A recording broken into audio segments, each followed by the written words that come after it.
Somewhere along the path of awakening, perhaps after a seismic spiritual revelation or the quiet shattering of a personal identity, you felt the ground shift beneath you.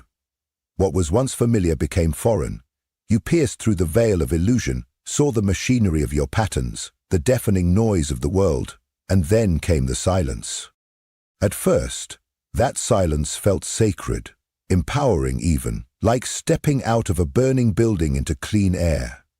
But slowly, subtly, meaning dissolved, not as a catastrophe, but as a quiet disappearance, as if your soul dimmed the lights on life and forgot to turn them back on. You stopped striving.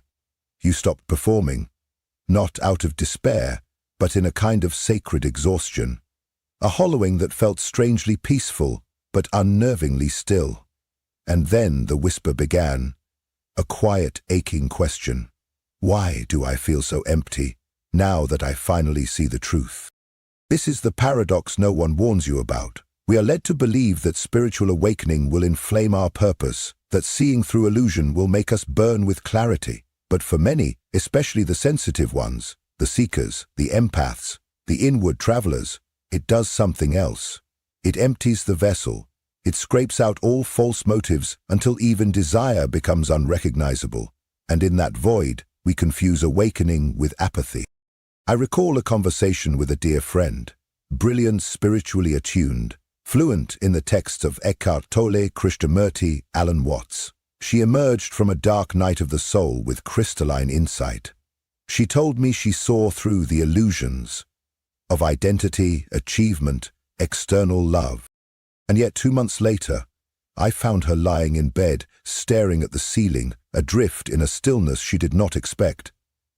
I used to cry about not doing enough, she said. Now, I don't care if I do anything at all. I thought awakening would set me on fire. Instead, I feel extinguished. Carl Jung spoke directly to this threshold. He described it as the sacred terrain between the collapse of the ego and the birth of the self. A liminal space, terrifying in its quiet, where motivation once powered by persona and social approval dissolves, leaving only the raw clay of what has not yet been shaped. This is not failure. This is individuation, the chrysalis stage of the psyche, where the caterpillar dissolves into formlessness before becoming the butterfly. It is the psychological death required for rebirth.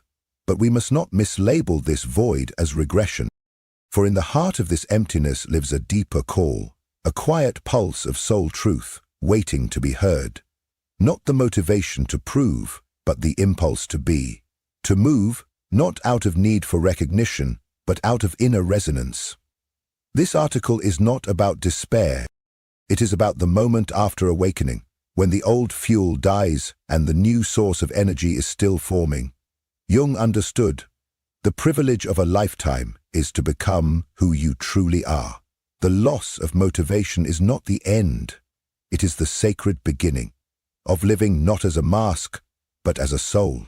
Carl Jung, the architect of analytical psychology, foresaw this strange and silent fog that descends after awakening long before it became a topic of modern spiritual circles. He didn't cloak it in mysticism or euphoric language. He spoke with piercing clarity about the soul's descent into its own depths once the unconscious begins to stir. Enlightenment, Jung once wrote, does not come by imagining figures of light, but by making the darkness conscious. And while those words may sound poetic, they carry a terrible truth. Real awakening does not crown you with bliss. It strips you. It unravels the scaffolding of the false self. It initiates a slow and sacred death, the death of who you believed yourself to be. The collapse is internal but far-reaching. Your former motives, ambition, achievement, recognition begin to dissolve. The timelines you followed, the goals that once pulled you forward, even the structures of identity that defined your relationships, your work, your daily rhythm, begin to fade like mirages in the light of a deeper truth. But here's where the psychological nuance is vital. Your ego does not disappear, it does not die, it simply becomes disoriented. The script it once followed has been burned, but no new script has yet emerged. The result is not laziness or apathy, but a profound spiritual limbo. You are no longer asleep, but you are not yet fully awake into what comes next.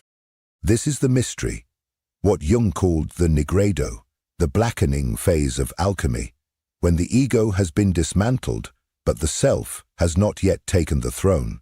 In modern terms, it looks like demotivation, but in Jungian language, it is a holy pause, an in-between space where the soul retreats inward to rewrite its myth. And yet our culture fears this silence. Jung warned that the modern world does everything it can to avoid this phase, to pathologize it, numb it, medicate it, because it cannot comprehend a transformation that doesn't look like progress. But what you're experiencing is not regression, it is initiation. It is not dysfunction, it is sacred descent. This is not depression in the clinical sense, though it may share its shadows. It is the soul refusing to participate in a life it no longer resonates with. And that, Jung believed, was the beginning of individuation, the sacred becoming of the true self. Most people never speak of this part, do they? The ache after the light, the silence after the revelation. But this silence is not empty, it is formative. And if you can learn to stand still inside it, to listen to what it asks of you, you may come to see that what looks like demotivation is actually the beginning of a deeper alignment. The world tells you you're lost. Jung would say, you are being reformed by something far more honest. And that's exactly what we will begin to explore next. If you've been drifting through the haze that follows awakening, staring into the stillness where your spark once burned bright, know this, you are not broken. You are undergoing a profound psychic shift that our culture has no name for. A metamorphosis so deep, it does not merely challenge your thoughts, it reconfigures the very architecture of your inner world. The ambitions that once lit a fire in your chest, the deadlines, the goals, the 5-year visions, the motivational mantras of hustle, now fall flat. Not because you've failed, but because the very structure that once housed your motivation is disintegrating. Carl Jung foresaw this unraveling long before it was ever whispered on digital platforms. Let us understand it clearly. For most of your life, your energy came from the persona, the constructed self, the mask you wore to move through the world. That identity, the one who wanted to be admired, validated, applauded, was not a flaw. It was a necessary stage of human development. As Jung wrote, the persona is a system of behavior which is imposed upon the individual by the expectations of society. But when you awaken, you begin to see the mask for what it is, a performance. And the performance no longer compels you. You can't chase applause once you've seen that the stage is made of illusion. The result? The goals you once revered now feel foreign. They were written by a self that no longer lives in you. And this creates an eerie silence within, like an actor stepping off stage and forgetting their lines. Not out of confusion, but because the script no longer resonates with the soul. You feel aimless, not because you've lost your direction, but because you've shed the identity that required a destination. You didn't lose your drive. You outgrew the fuel that once powered it. What stirs within you now is not absence, but a sacred pause. A quiet void preparing to be filled by something truer. Something no longer forged from performance, but from presence. The ego pushed. The soul waits. And in that waiting, something holy begins. Carl Jung believed that the aim of life is not to exalt the ego, but to integrate it into a larger, deeper psychic totality. We are not here to serve the ego's desires, but to refine it, temper it, and align it with the self, the transcendent center of our being that connects us to the greater whole. He called this process individuation, the lifelong journey of moving from fragmentation to inner unity, not to become the self that is praised, but to become the self that is real. The self, unlike the ego, is unconcerned with approval or performance. It is not driven by ambition, but by alignment. Its only desire is to express what is true. And so, after a spiritual awakening, the psyche begins a sacred recalibration. What once felt exciting now feels hollow. Your system begins to reject everything artificial, forced, or inauthentic. That includes careers built from insecurity, relationships based on roles, or even the vision board you crafted from your old self's fear of not being enough. This inner purification often feels like liberation and disorientation at the same time. You're shedding the faults, but what now takes its place? Jung cautioned that many get stuck here. Some awaken and fall into spiritual bypassing, mistaking transcendence for escape. They float above life, call everything an illusion, and convince themselves nothing matters. But detachment is not the same as disconnection. The self does not want you to disappear from the world. It wants to inhabit it through you. It wants to incarnate, not evacuate.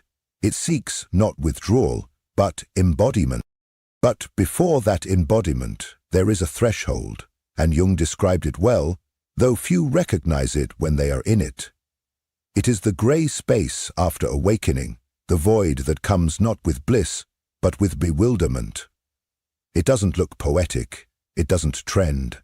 It looks like sitting quietly while the world speeds past, unable to explain who you are becoming. Jung would say you are not failing, you are in between. You have stepped out of the ego, but the self has not yet become your foundation. This liminal space is not a mistake. It is initiation, a descent into the unknown that modern culture has no patience for. Stillness is misdiagnosed as laziness. Pause is confused for paralysis. So you begin to judge yourself, and that judgment becomes the very wall that blocks the energy your soul is calling home. This phase is sacred. It is chrysalis, not collapse. And if you can stay here long enough, if you can resist the urge to rush or retreat, you will begin to feel it, the quiet pulse of something deeper rising. The self is not loud, but it is constant. And it is waiting for you to trust what cannot yet be named. Carl Jung had a word for this sacred reversal of energy, enantiodromia, the phenomenon where something, when taken to its extreme, transforms into its opposite. And nowhere is this more evident than in the aftermath of awakening. You move from the manic striving of ego, I must do everything, to the hollow stillness of soul. Why do anything at all? The pendulum swings not because you're broken, but because balance demands it. The psyche, long imprisoned in performance, finally collapses into rest. And this descent is not pathology. It is initiation. In the language of myth, this is the archetype of the hermit, the withdrawal from the world before rebirth. It is the sacred cocoon where the caterpillar dissolves into formlessness, no longer a crawling self, not yet a flying one. It is the goo phase, unstructured, undefined, unproductive by every modern standard, but necessary, because the psyche is undergoing alchemical transformation, and transformation, Jung would say, begins in darkness, not in bypassing, not in good vibes only, but in descent. This is where modern spirituality often loses its depth, by glamorizing awakening while avoiding its crucifixion. Jung insisted that the shadow, the rejected, uncomfortable, unconscious parts of ourselves, is not something to escape, but something to integrate. Shadow work is not advanced-level spirituality. It is the very foundation of becoming whole. And in this state of nothingness you now occupy, the unconscious is rising, not as a villain, but as a messenger. What you once repressed, your grief, your rage, your unmet needs, begins to surface because now, at last, there is space. So the ego panics. It wants action, clarity, a name tag. But the self, quietly and persistently, whispers, let go. I am forming something deeper. And this is where the real work begins. Not in achievement, but in surrender. Not in clarity, but in witnessing. The psyche is not malfunctioning. It is metabolizing years of noise, illusion, and false striving. It halts your drive, your ambition, your hunger, so you have no choice but to sit with what you've buried, and it is in that stillness, in that haunting void, that you begin to remember. And then, almost imperceptibly, something stirs. A new form of motivation arises, but it is nothing like the old. It is not born of anxiety. It is not urgent or performative. It does not roar, it hums. A soul-led impulse to move, not because you must, but because it would be a betrayal of truth not to. Jung called this the emergence of the self, not as an abstract ideal, but as a living, breathing compass within. It does not chase, it calls, and what it calls you toward is not success, but wholeness. So, you've crossed the threshold and stood in the silence. You've tasted stillness, not as stagnation, but a sacred pause.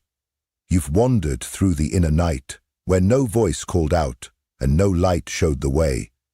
And now, something ancient begins to stir, not as a roar, not as lightning, but as a quiet, inner, a soft pulse that does not urge you to return to what was, but invites you to build what has never yet been. This is the first whisper of the self, not in language, but in feeling, in pull, in presence. Carl Jung called this the symbolic life, a life no longer ruled by ego or convention, but guided by the deeper forces of the soul. Once the ego has surrendered and the unconscious is honored, life ceases to be a game of survival and becomes an unfolding of meaning. And here's the paradox. It may look beautifully ordinary. When the self begins to lead, you no longer hustle. You respond. You're not driven by the fear of missing out, but by the quiet conviction of inner alignment. You stop chasing clarity as a prize and begin recognizing it when it arrives, often dressed in simplicity. Living from the self does not mean you'll always be energized or certain. Fatigue, doubt, and grief still pass through. This is the texture of human life. But what disappears is the constant ache of self-betrayal, the dull exhaustion of performing a version of yourself that no longer fits. Instead, something shifts. You find yourself creating, even when no one applauds, saying no, even when yes is expected, following wonder rather than ticking boxes. You begin choosing peace over performance. This is not inertia, it's a new fuel, not adrenaline, but alignment. Not pressure, but presence. Jung called this living symbolically, not as an escape into fantasy, but as a return to soul. You begin to trust the language of dreams, gut instincts, symbols, and synchronicities. Your life becomes a dialogue, not a monologue shouted into the void, but a conversation with the unseen. And what does that look like? Sometimes it's as subtle as different questions.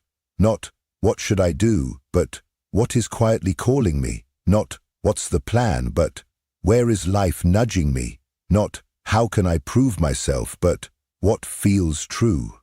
You stop trying to dominate life and start participating with it. Ambition doesn't vanish, it transforms. It becomes devotion. Devotion to what is real, what is true, what brings you alive. And strangely, that devotion moves mountains. It gets things done. But from wholeness, not depletion. Now it is sustainable. Now it is soul-powered. This is the self's motivation, not to impress, but to express. And it leads you, often without effort, to create, to teach, to heal, to serve. Not because you should, but because your whole being says yes. So, if you've been wondering where your spark went after awakening, remember, it's not gone. The old fire burned away so a deeper flame could emerge, one that won't flicker in the storms of the world. Carl Jung never promised ease, but he did promise depth. If you are here, reading this, then you are already walking the path. This is not the end of your awakening, it is the beginning of your becoming. If something within this message stirred you, if even a single word mirrored your inner experience, I invite you to let your voice be heard in the comments. Have you encountered that soul whose presence feels like home, or are you still walking the sacred path back to yourself? Your story, however unfinished, may become the lantern in someone else's darkness, the very sign they didn't know they were searching for. And if someone close to you is silently struggling with the illusion that love must hurt, that self-abandonment is the price of connection, or that they are unworthy of peace, share this video with them. Help me reach the ones who need to remember. Real love does not demand that we shrink. True connection does not ask for sacrifice of the soul. And the most vital union we will ever form is the one with our own inner truth. Before you go, I invite you to subscribe and activate the notification bell. Here, in this space, we journey beneath the surface of things, exploring the hidden architecture of the psyche, the whispers of the unconscious, and how every relationship is but a mirror reflecting our personal evolution. If there's a theme, a question, or a wound you would like us to explore in future videos, leave it below. This space breathes because of you. Your voice is not only welcome here, it is essential. Thank you for showing up, not just to this video, but to your inner work, to the sacred labor of remembering who you truly are. And always remember this: when the right person appears, your soul will know, not through fear, but through peace. But until that moment, let your most intimate relationship be the one you cultivate within. That is the foundation, that is the home. And from that wholeness, all things real are born. Until next time, I'll see you on the path.